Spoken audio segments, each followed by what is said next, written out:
அனைவருக்கும் காலை வணக்கம். வாழ்க வளமுடன், வாழ்க வளமுடன், வாழ்க வளமுடன். என்னுடைய பேர் பாக்கியலட்சுமி. நான் எட்டயபுரம் கிராம சபை திட்டத்தில் பயிற்சி பெற்று இப்போ பிரம்மநாயன பயிற்சிக்காக ஆலியார் வந்திருக்கிறேன். நமக்கு நம்ம திங்கட்கிழமை காலை 6 மணிலேருந்து 9 மைய தவங்கள் எல்லாம் பெண்களுக்காக ஸ்டார்ட் ஆச்சு.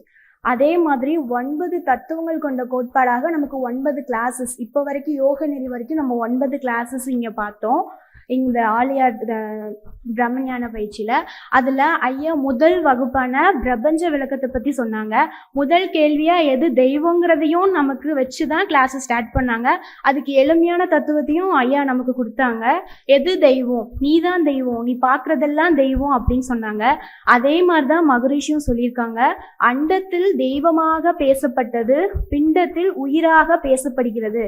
அப்போ உயிர் யாரு? நீங்க தானே, நீதான். அப்போ நீதான் என்னது? தெய்வம். பார்க்கறது எல்லாமே தெய்வம், உயிரினங்கள் எல்லாமே தெய்வம்னு ஐயா ஆழமான கருத்தை மிக எளிமையாக சொல்லி கொடுத்தாங்க. அடுத்த வகுப்பான பிரபஞ்ச மாற்றம், அதாவது வான்காந்த ஆற்றல். வான்காந்தம்னா என்ன? இறைநிலை. இறைநிலையை எப்படி அறிய முடியும்னு ஐயா அதுக்கும் ஒரு எளிமையான தத்துவத்தை கொடுத்தாங்க. அடுத்த ப்ரொஃபசர் தவம் ஏன் பண்ணணுங்கிற ஒரு கேள்வியும் வச்சாங்க. ஏன் தவம் பண்ணணும்? மனதை பண்படுத்துறதுக்கு நம்ம என்ன பண்ணணும்? தவம் பண்ணணும்.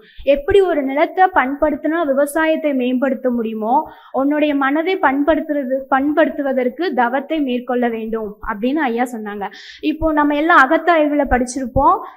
தவம் பண்ணி அழித்தல், உன்னுடைய பதிவுகள் எல்லாத்தையுமே தவம் பண்ணி அழிக்கணும்னு நம்ம அகத்தாய்வு கிளாஸஸ் எல்லாம் பார்த்துருப்போம்.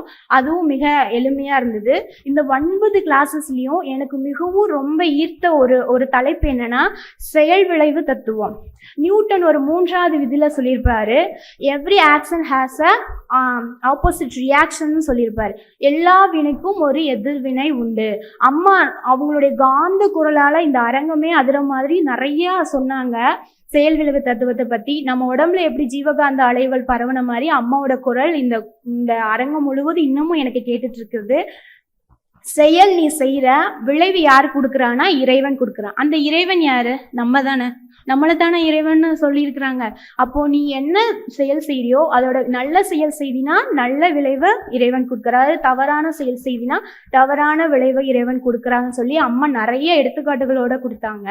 அதுக்கடுத்த வகுப்பான கோள்களுக்கும் உயிரினங்களுக்கும் உள்ள தொடர்பு சீதாலட்சுமி அம்மா நமக்கு சூப்பரா சொல்லி கொடுத்தாங்க. நமக்கு எல்லாமே சயின்ஸ் கொஞ்சம் தெரியும், ஸ்கூல்ல படிச்சிருப்போம்.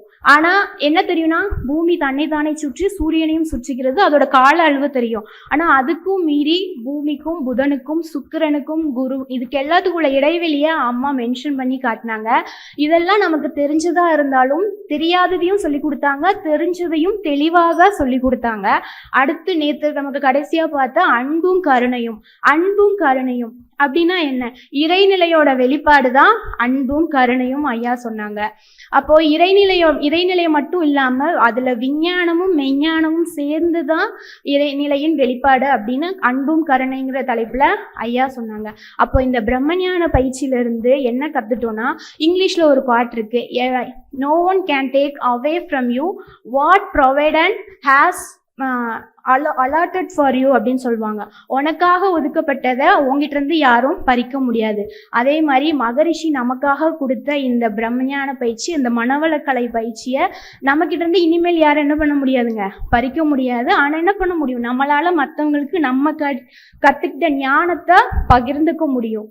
அப்போ ஐயா இப்போ ஏட்டு கல்வியை கத்துக்கிறதுக்கு ஔவையார் சொல்லியிருப்பாங்க, இளமையிலே கல்வி கத்துக்கும்னு சொல்லுவாங்க. ஆனா மகரிஷியோட இந்த கல்வி கொள்கை யாராலையும் எல்லா வயதினாலையும் கத்துக்க முடியுதா? செவி வழி கேட்டு நம்மளால ஞானத்தை பெற முடியற மாதிரி இருக்குது. அதனால எல்லாரும் மனவளக்கலை கற்போம், மனதை பண்படுத்துவோம். வாழ்க வளமுடன்.